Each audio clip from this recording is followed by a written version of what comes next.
তাহলে বন্ধুরা তোমাদের একটা জিনিস দেখাই। দেখো আমার ড্রাগন গাছে কত ফুল এসছে।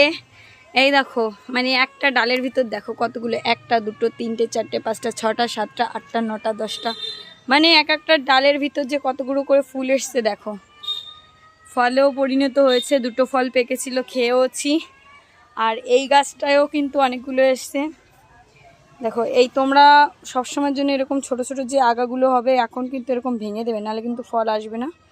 তো তোমাদের বলে দিলাম। দিকের টপটাই দেখো কেমন এসছে। এই দেখো এই যে ফল, এই যে ফল মানে ফুল, সবগুলো কিন্তু ফুল এসছে, প্রচুর ফুল এসছে, গাছ ভর্তি পুরো ফুল। এই গাছটা একটু কম এসছে, ওই গাছটা একটু বেশি এসছে, তো দেখতে পেরেছো। আর ওই দেখো ওই ডালগুলো ওই ভিতর দিয়ে অনেক অনেক ফুল এসছে, ওই দেখো। তো কেমন লাগলো আমার ড্রাগন গাছ অবশ্যই কমেন্ট করে জানিও। ফল হলে সব ফল তোমাদের পেড়ে পেড়ে দেখাবো। টাটা।